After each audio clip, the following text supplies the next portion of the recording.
Halo guys, kenalin nama gue Fadila Masyabana dengan nomor NIM 24240147 dari Universitas Nusa Mandiri. Kali ini gue bakal wawancara salah satu warung UMKM yang dimana warungnya namanya Raf. Kali ini gue nggak sendirian, gue sama teman-teman gue. Ini ada. Halo guys, nama gue Ian Teguh Suryana, nomor NIM gue 24240130. Lalu ada. Halo, dengan saya Muhammad Arif Razi dengan NIM 24240144. Hai, dengan saya Tutur Tambunan dengan NIM 24240138. Oke, kali ini kita berempat bakal mewawancari salah satu warung Raf ya. Ini toko warungnya.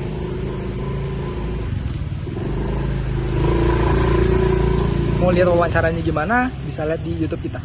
Oke.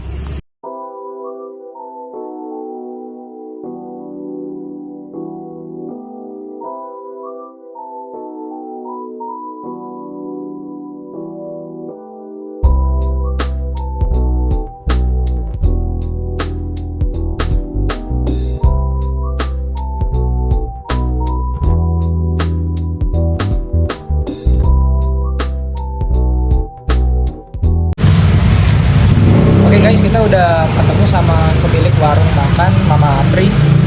Pertanyaan pertama yang mau saya tanyain, biasanya yang makan di warung makan ini siapa aja Bu? Rata-rata apakah anak-anak sekolah, orang tua murid, atau mungkin warga-warga sekitar? Ya, kalau jam operasional kan jam 6 pagi sampai jam 6 sore. Kalau pagi-pagi itu ya ibu-ibu deh, karena di sini banyak yang kantor sekolah, dia nongkrong sini. Jadi kalau pagi sampai siang tuh ibu-ibu. Tapi banyak juga yang take away. Kalau untuk fried chicken kan anak-anak sekolah gitu yang suka gitu. Rata lah gitu. Dan untuk sebelah juga gudang. Jadi karyawannya itu makannya ke sini. Pesennya gitu. Jadi laki semua banyak kan. Pabrik ya Bu ya? Enggak, gudang. Oh, gudang.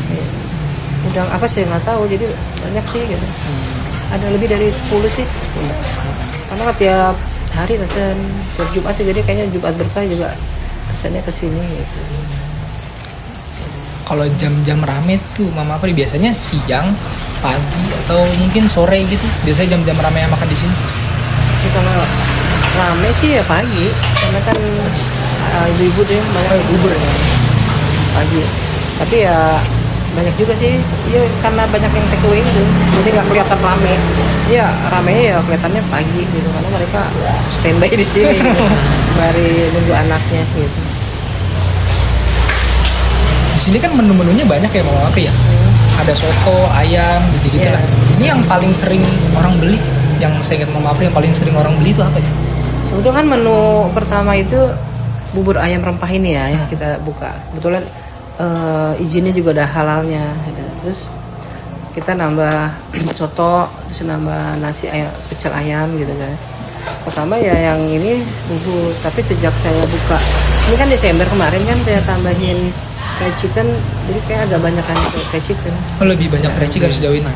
Iya, tapi sih kalau untuk yang bubur, soto itu seimbang. Oh, seimbang. Banyak kan es teh juga sih yang banyak. Oh iya deh. Kita buka es teh juga. Banyak sendiri juga, brand sendiri. Waktu pengen franchise tapi kok rumit gitu ya. Jadi dipikir-pikir ngapain kita punya brand sendiri. Ini udah halal, kita udah halal juga, udah punya halal.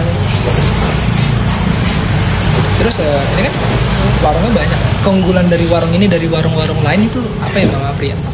Mungkin dari segi higienis, sehat, karena kita nggak pakai mecin nih, nggak pakai ya. Kita hanya pakai kaldu ayam aja, kaldu bubuk gitu sama gula. Jadi nggak pakai apa MSG itu kita nggak pakai, yang pengawet kan nggak. Jadi untuk bayi pun yang balita ya, sering juga bubur beli itu, karena emang aman ya, kita nggak pakai MSG itu. Yang kelebihannya itu aja, dari keamanan buat makanannya ya. Karena nggak pakai micin itu ya. Iya. Kalau misalnya pelanggannya sendiri dari sekitaran sini itu selain anak sekolah, karena berhubung depannya sekolah kan Bu, selain anak sekolah itu siapa lainnya? Tadi kan seperti yang itu sampaikan kan ikut Kalau gudang. yang lalu lalang ya, soalnya ada perumahan juga gitu.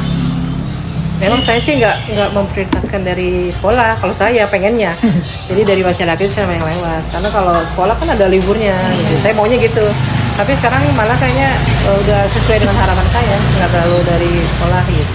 Berarti dari masyarakat sekitar yang berlalu lalang Iya. seperti itu yang mampir. Karena Sabtu kan libur, harinya juga libur ya. Bagus. Ya. Jadi saya nggak berharap ke sekolah gitu. Kalau kalau di sini selain makan di tempat kayak gini, apakah bisa kita pesan secara online gitu Bu? Misal kalau pesan secara online itu dari mana? Ada dari GoFood. Oh, Go. Cuman saya nggak terlalu maksimal kan ya karena itu kan harus fokus ya ini karena saya nggak ada usaha yang lain gitu. Jadi nggak ini aja yang datang aja sih. Online-nya belum nggak maksimal. Gitu. Berarti online-nya hanya GoFood aja, Shopee Food kayak gitu? Enggak. Hanya di GoFood aja? Ayo, ada satu orang yang nanganin kayaknya. Saya harus tambah pegawai. Karena kalau saya semua nggak kepegang ya. Iya, Semua saya banyak yang dinanganin. Terus cara ibu biar pelanggan itu menjadi pelanggan tetap di rumah makannya, di warung ini gimana? Ya, pertama kan dari promosi gitu. ya pertama kan dari segi harus ramah kan untuk ke pembeli. Itu nanti kadang-kadang saya suka jelasin gitu. Ini kita nggak pakai MSG kalau yang baru ya. Tapi kalau yang pelanggan lama mereka udah tahu. Karena kan dari rasa tuh kita udah tahu ya. Makanan yang pakai MSG dan enggak tuh beda. Udahnya gitu setelah makan. Jadi mereka yang pertama sih dulu pertama pas buka, oh kurang gurih gitu pelanggan ini.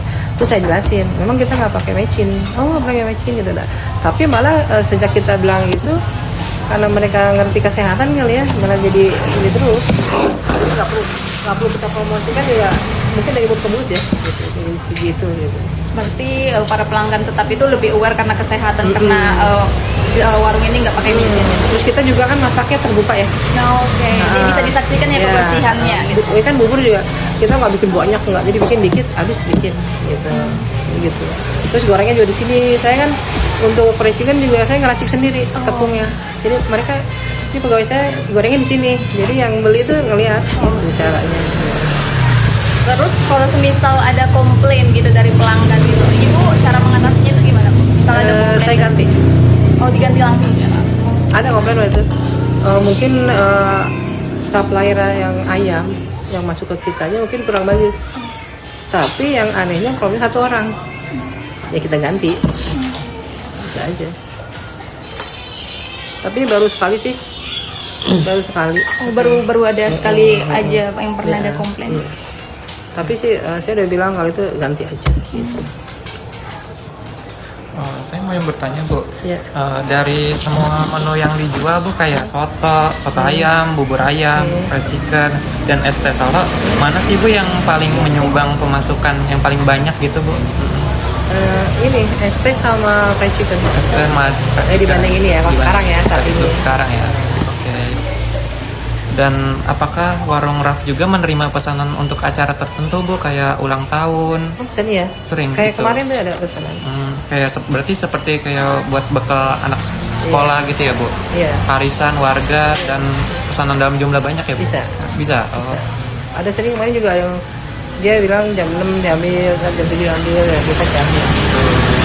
Ya pokoknya nggak mau mengecewakan konsumen lah. Terus bagaimana Bu proses persiapan dan pemasakan menu setiap harinya Bu, seperti soto ayam, bubur, dan fried chicken? Apakah bahannya sudah disiapkan dari pagi atau sebelumnya Bu? Di jam pagi. Dari pagi. Ini kalau fried chicken kan kita ada supplier ayam. Jadi masukin freezer, yang mau kita masak besok masukin kulkas. Jadi pagi-pagi itu pegawai datang kan jam 6. Jadi ayamnya nggak beku, langsung goreng gitu kan. Berarti fresh ya Bu ya? Iya, Oke. Terus juga bagaimana Bu cara menjaga kualitas rasa, terutama kayak kuah soto tuh Bu ya, bubur rempah dan varian sausnya agar tetap konsisten setiap hari Bu? Jadi kan kalau bubur ayam saya bilang bikinnya nggak banyak-banyak. Jadi bikin pagi, habis bikin lagi. Jadi dikit-dikit gitu. Nggak punchy gede gitu enggak. Oh jadi nggak langsung banyak Jadi gitu nanti kalau ya? udah agak kelihatan sih kalau misalnya untuk 2 hari tuh bubur tuh warnanya udah beda. Nggak putih ya nggak bagus lah gitu. Ini pegawai saya tuh udah ngerti. Jadi pegawai saya ini sekarang tuh karena dia udah 4 tahun ya saya, dia udah ngerti semua. Udah paham ya Bu ya? Sambal juga pagi sore harus diangetin. Itu kan kuncinya kalau sambal, kalau nggak diangetin kan baunya nggak enak gitu. Kuah soto juga harus diangetin gitu.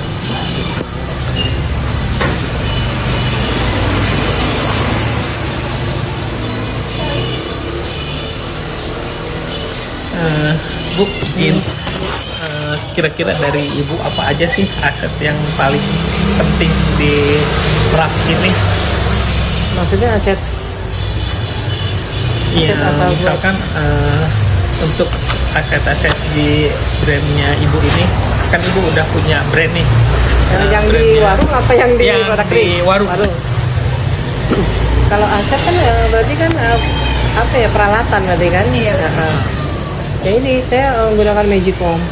Jadi bubur itu sama nasi buat pecel ayam tuh masak kan. Jadi pagi tuh masak. Jadi baru terus gitu. Nah, terus ya ini kalau untuk fried chicken kita harus pakai etalase. Kalau nggak pakai etalase kurang menarik, ya kan? Maksudnya kita gitu aja lama doang gitu. Kalau ada etalase kan daya tariknya beda gitu.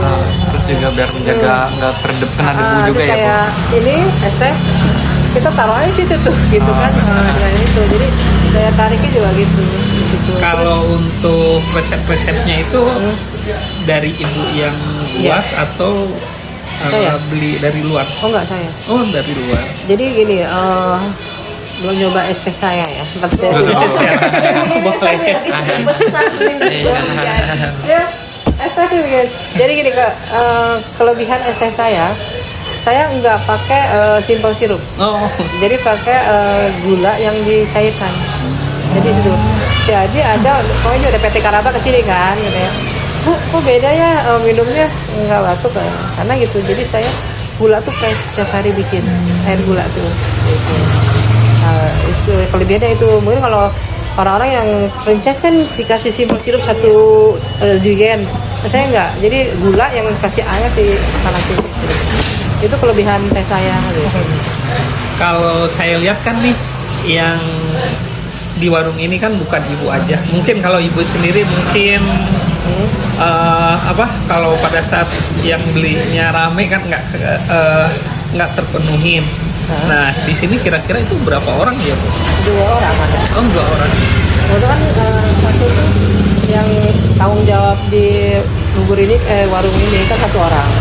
Kebetulan saya udah percaya dengan dia juga, resep-resepnya udah saya simpan sama dia. Jadi saya tuh nggak pernah split resep sama pegawai karena kan biar rasanya sama.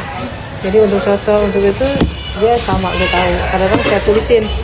Nanti yang bikin itu kan nyetak kue.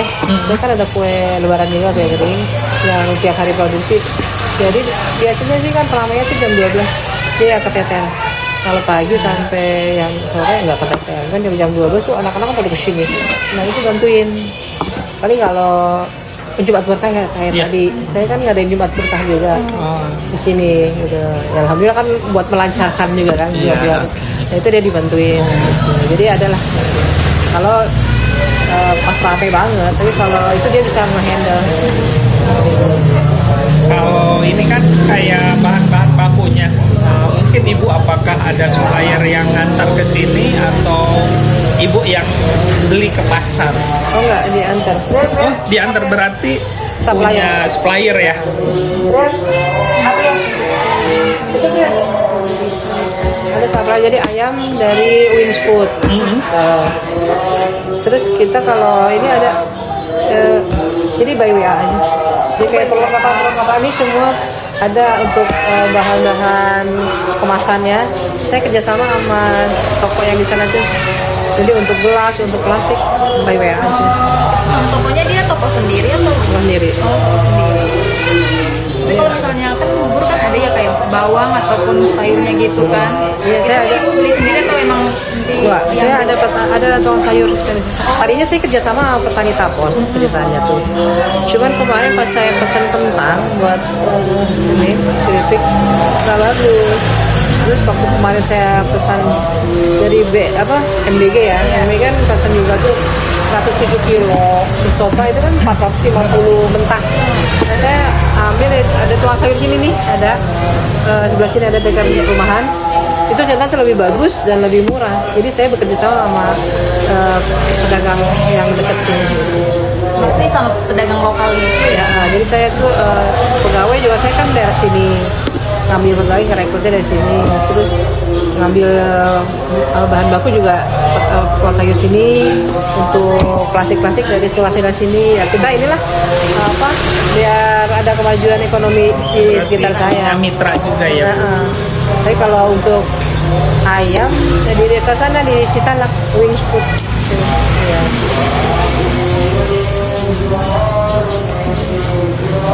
Perlu waktu juga sih kalau kita belanja tuh, ngabisin waktu juga. Sementara saya masih ada urusan yang produk kering ini kan. Gitu. Kalau untuk bahan bakunya itu misalkan itu salah satunya mungkin ayam ya Bu ya. Terus beras ya. Ya, beras saya di drop dari Koperasi Merah Putih Sukatani. Di Kebetulan sini saya udah berjalan ya saya bendaharanya. Koperasi Merah Putih. Saya bendaharanya. Bendahara ini Sukatani. Jadi sama ketua dikirim kayak tadi tuh minyak, gula, beras dia jadi drop gitu. Iya. Kalau misalkan Ibu kayak gas terus utilitasnya itu udah punya langganan Kalau sendiri ya. gas ini agen kan tetangga saya depan. Memang dari sekitaran Iya, ya kan memang kita kan harus begitu kan, Iya, biar. lingkungan lah. Kalau mengutamakan lingkungan dulu, jadi kan perekonomian wilayah sini juga kan akan meningkat. Gitu. Kalau toko ini berarti punya Ibu sendiri ya, Iya. karena di rumah ya. Kalau untuk peralatan-peralatannya ini biasanya ada perawatan nggak sih Bu? Ya, Misalkan dibersihkan. kayak kulkas, terus kompor-kompor. Saya sih nyuruh karyawan ya setiap habis kakak dirapikan, dibersihkan gitu. Kayak gitu. Mungkin terima kasih Oh, udah saya sudah nanya-nanya sama Ibu juga sudah menyempatkan waktu. Mudah-mudahan perusahaan Ibu semakin lancar, sukses. Mungkin sekian dari kami, terima kasih Ibu. Sama-sama ini juga yang kuliah juga sukses cepet lulus. Amin Ibu. Berdasarkan hasil wawancara, dapat disimpulkan bahwa warung makan Raf merupakan usaha kuliner yang memiliki target pelanggan utama, yaitu ibu-ibu pengantar anak sekolah, warga sekitar, serta karyawan gudang di sekitar lokasi warung makan. Jam operasional dari pagi hingga sore membuat warung makan ini ramai, terutama pada waktu sarapan dan makan siang. Keunggulan utama warung Raf terletak pada kualitas makanan yang sehat, bersih, dan higienis, karena seluruh menu dibuat tanpa menggunakan micin. Hal ini menjadi daya tarik tersendiri bagi pelanggan, bahkan bubur ayamnya dinilai aman untuk dikonsumsi oleh bayi. Selain itu, warung Raf juga telah memiliki sertifikat halal, sehingga dapat meningkatkan kepercayaan pelanggan. Produk yang paling diminati dan yang paling besar menyumbang pendapatan pada warung Raf adalah fried chicken dan es teh dengan resep gula rebus yang menjadi ciri khasnya. Dalam hal pemasaran warung Raf masih mengandalkan pelanggan sekitar dan promosi dari mulut ke mulut. Warung juga sudah memanfaatkan layanan GoFood meskipun pengelolaannya belum maksimal karena memiliki usaha lain. Untuk menjaga hubungan dengan pelanggan, warung Raf mempertahankan citra rasa makanan yang konsisten dan memberikan pelayanan yang baik, termasuk langsung mengganti makanan apabila terdapat keluhan dari pelanggan. Aktivitas utama usaha dilakukan dengan persiapan bahan baku segar setiap pagi dan penggunaan resep yang sama secara konsisten. Operasional warung dibantu oleh 2 karyawan yang sudah berpengalaman selama 4 tahun sehingga kualitas rasa tetap terjaga. Faktor penting yang mendukung keberhasilan usaha ini meliputi resep khas, peralatan masak, dan lokasi strategis di depan sekolah. Dalam menjalankan bisnisnya, warung Raf bekerja sama dengan startup untuk bahan baku, termasuk juga bahan baku lain yang dibeli di lingkungan sekitar rumahnya. Namun, biaya terbesar dalam menjalankan bisnis ini berasal dari bahan baku yang harganya terus meningkat. Sementara itu, pemilik tetap mempertahankan harga jual agar tetap terjangkau, khususnya untuk anak sekolah dan juga warga-warga sekitar. Keuntungan yang didapat lebih kecil dibanding sebelumnya. Secara keseluruhan, warung Raf ini memiliki model bisnis yang sangat kuat karena mereka mengutamakan kualitas makanan yang sehat, pelayanan yang baik, lokasi yang strategis, serta harga yang terjangkau. Selain itu, konsistensi rasa yang membuat pelanggan tetap bertahan di warung ini. Itu membuat warung ini bertahan hingga sekarang. Buat teman-teman yang penasaran lokasinya di mana, nanti bakal saya kasih lokasinya di akhir video. Ya, itu kesimpulan dari hasil wawancara kami berempat dengan pemilik warung Raf. Sekian dari kami berempat, kurang lebihnya mohon maaf. Bye-bye. Lokasinya ada di Jalan Kemang nomor 17, RT 3 RW 10, Sukatani, Kecamatan Tapos, Kota Depok, di seberang Emili Daya. Jangan lupa mampir ya.